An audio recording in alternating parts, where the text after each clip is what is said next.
Paxton. Never in my life associated the word boring with baseball. We know what's up. Me? Yeah. Famous? Yeah. And I'm like giddy over there smiling like, we're about to win this shit. Did everyone give you crap? Give me a good host story. I'm not picking it up. We both love the game. We talk about it every day. Get off baseball. Having some popcorn, you're fooling around your phone. I'd have to wait in line for 3 hours. Hang on, because it's about to be a wild ride.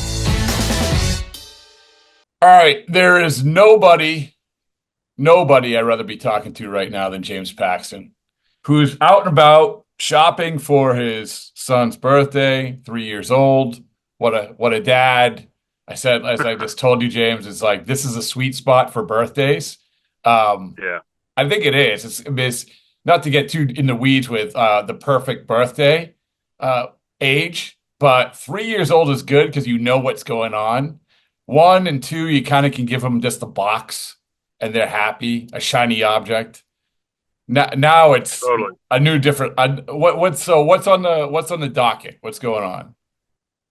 Well, we're going to the little gym. It's like a little play place with some friends and family. He's gonna jump around and play and stuff like that. Then we got cupcakes, and we're gonna do pizza first for food, and then cupcakes, and he'll get presents and stuff like that. So he's stoked. He's pumped. What's his name? Because we want to give him a shout out. His name's Jude. Jude. All right. Happy birthday, Jude. All right. Well, is this James Paxton easing into his new life now, or can we officially say you are now easing into your new life? Exactly. Yep. I'm leaning into the dad life. Okay. All right. Last we talked, it was one day out of you leaving Boston.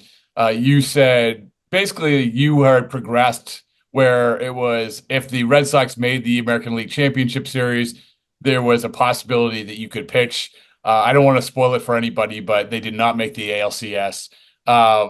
So sorry that didn't come to fruition. But in that conversation, you also said that, this was going to be it. This is going to be the last year for you. I assume that everything's status quo. And if so, how does that feel? Has it hit home yet? A little bit. I think that, it's hard to give it up when I feel like I can still go out there and compete. It's not like it used to be. I can't go out there and dominate like I could in, say, 2019.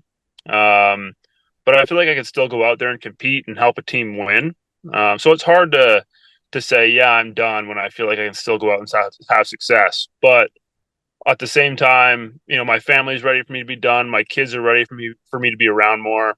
And part of me is ready to be done too, So I think that it's a good time for me to kind of call it a career and put my focus on my family and my wife, and I think it'll be good for me. Absolutely. And I just, as you went along and your health got better, like I said, when we talked, your health was better. I think you were just come off the field. But as you sort of went along, it's always hard to definitively say I am retired, like you said, when you know that you can pitch. Was there any sort of going back and forth on it at all in the last month? In the last month, I'd say no. I think that my wife and I have had plenty of conversations about this, and I think that once the season ended for me, and it was sort of like I had left Boston and the season ended for the team, it was like, okay, I think it's time to just settle in and be at home now, and not be moving for spring training and then moving for a season wherever I would have played next year if I played. I think that it's time for us to settle in at home and focus on the kids and what they need. Do you throw a baseball at all? Or when's the next time you're actually going to throw a baseball, you think, ever? No, who knows? I'll probably end up playing catch with my son at some point. That's great. That's the best catch. That's the best kind of catch. I'll be fresh, so I probably won't be throwing much for the next little bit. But my arm will be ready. So was it a case, obviously now we have a timeline on when the ALCS was. Did it actually feel that would have been a possibility for you that if the Red Sox did go that far, that you could have come back? Yeah, yeah. I think that Yeah. my calf was in a place where I would have been fine. I think it would have been cutting it tight with the buildup. I probably would have had to come out of the bullpen because just wouldn't have had time to build up the innings to start. But I think that I would have been available to come out of the bullpen if we had made it to the ALCS. Well, I mean, that's still pretty good. I mean, Yeah. I mean, it's still pretty. And that was a weird. It's just weird that that you leave, like you said, you left Boston, and then you're sort of waiting and waiting and waiting, and you're just. I mean, I would imagine you're just tracking what's going on, and like, well, it doesn't look like I'm pitching again, right? Yeah, I was watching games, and I was hoping that like we were gonna win a few in a row and get real close, and then I was gonna fly back to Boston. I was at home, but I was doing my training, and I was throwing, feeling really good, ready to make that transition back to Boston to get ready to go if it was needed. But we just never, got close enough again for me to fly back out to Boston. So never, you didn't leave stuff behind. You're like, that's it. You're not. Yeah, I pretty much, I was living out of a hotel room anyway, so all I had was a suitcase. So I took everything home with me. I took a few baseball things so that I could train and stuff like that and throw. But the rest of it, they just shipped back to me after the season was over. Did you obviously when you started at this time last year, you go in the off season, you don't know, it's free agency, you don't know what's going to happen. You end up signing the deal with the Dodgers, and I think I'm not putting words in your mouth. You want to prioritize staying on the West Coast, but at this time, could you have imagined that you sort of would evolved into this facet of life? Again, it's all good, man. Like it's all good. But could you imagine a year ago that they'd be sitting here talking about, okay, now I'm moving on? My wife and I have had conversations about it for a long time. I was kind of pushing to get to my 10 years, and I did that this year at the beginning of the season. I didn't know that. Let's go. Yeah. All right. All right. Thank you. So that was a goal, and I really wanted to get there. And I did it. And I think that my wife was kind of looking forward to me being done playing baseball. And I had kind of talked to her about like, hey, I really want to get to these 10 years of service. And, so we did that. I accomplished that. And we kind of had a feeling that this was most likely going to be my last season. We were going to talk about it throughout the season. And I think just for where we're at and what we have going on in our lives, we decided that this was it. And we kind of knew that as the season was playing out. Well, I would imagine also like when you're dealt near the trade deadline, that probably was the nail, right? Just because your wife's probably really like, totally. So if I had stayed in LA and, it went well and my wife was having a good time and it was all right. It's getting busier with the kids, 3 and 1.5 is a busy time, a lot going on, especially for me to be coming and going and away a lot. But yeah, definitely, being traded to Boston, DFA'd middle of the season, was a pretty good sign that it was time. Well, you talk about being the Dodgers, and I know that you were with the Yankees, but listen, one team wins. There's only one team you're getting a ring from this year, right? Exactly. So I think I know who you're pulling for, right? For sure. Yeah, I want that ring, man. That was the goal. It would have been awesome to close up my career playing in a World Series and possibly winning a World Series. But now I'm kind of a part of it. I was a part of that team for a while. I contributed quite a bit when I was there, and now I get to watch these guys and cheer for them, and hopefully get a ring in the mail someday. Come to the games, man. Like, let's go. I mean, you gotta make an appearance. I mean, I think that it would be great if you came and threw out the first pitch and threw it like 95 miles an hour. It would be, yeah.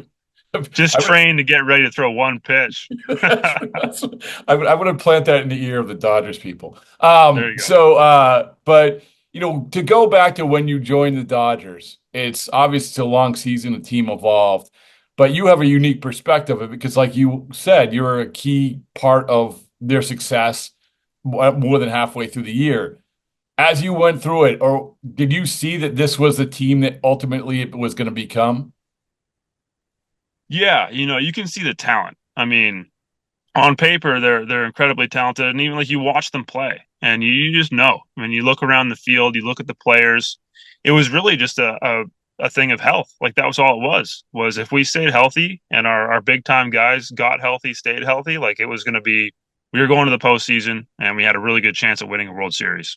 And we got Mookie back there towards the end of the season. He got healthy.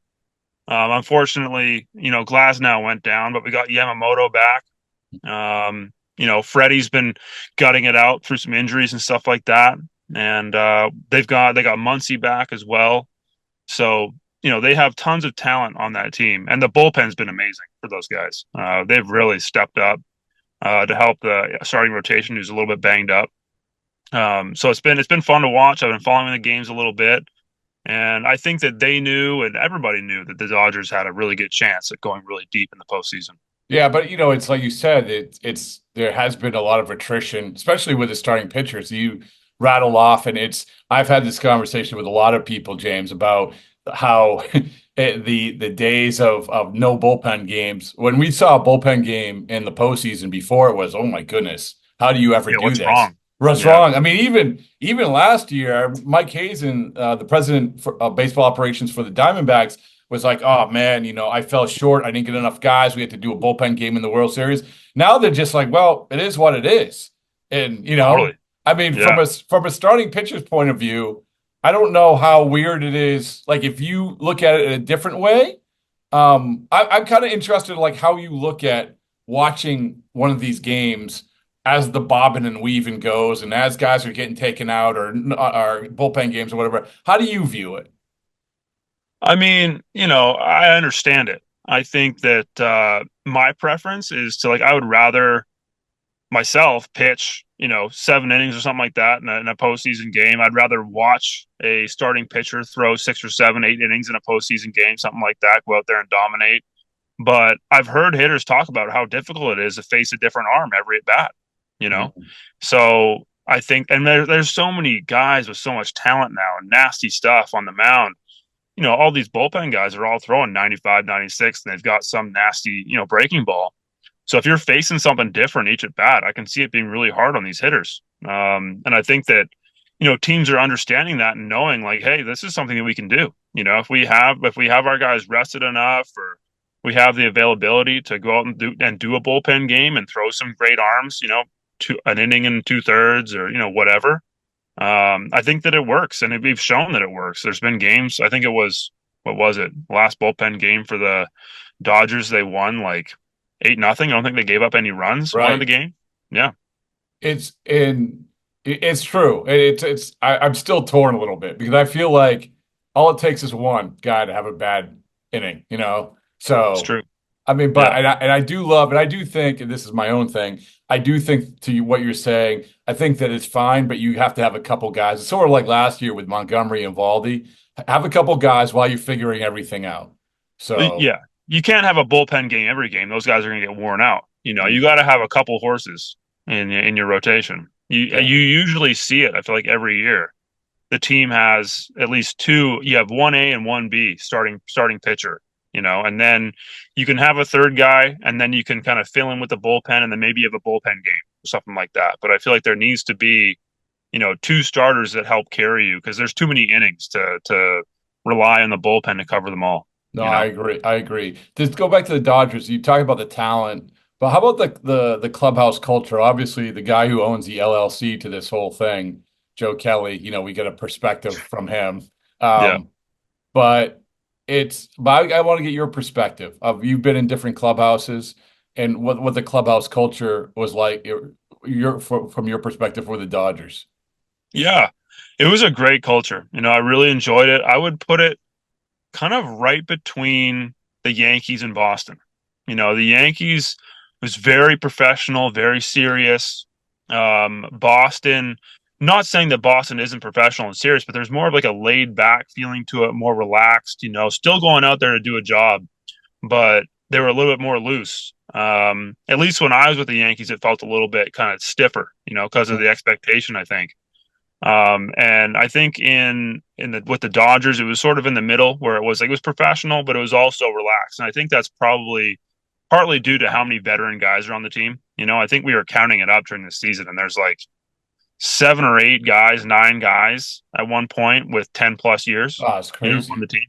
Yeah. So it was a very veteran team with guys that really knew how a baseball season goes, knew what they were doing, how to get ready, and had confidence. I think we were confident because you just look around the room and we knew what we had.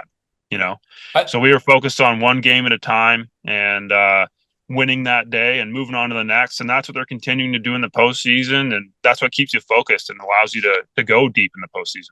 I think that's so valuable. Like having the guys who are sort of confident in themselves, confident in their existence. I just watched a documentary on the 2004 Red Sox and a bunch of 30-year-olds. I mean, that's, and I'm not saying that you all have to be, but it's interesting that when it comes to this about the Red Sox, was it the team that you witnessed? Like everyone wants to know, like, well, how do they turn the corner? How do they turn the corner? How do they turn the corner?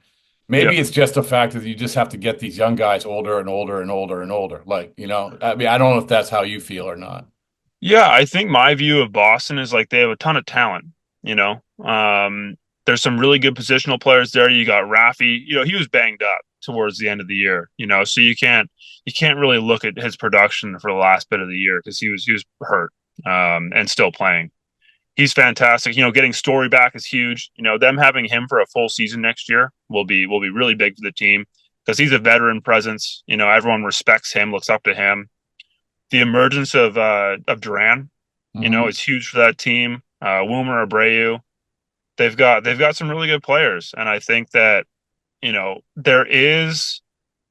they could use another like veteran presence, on that team. I think, and probably.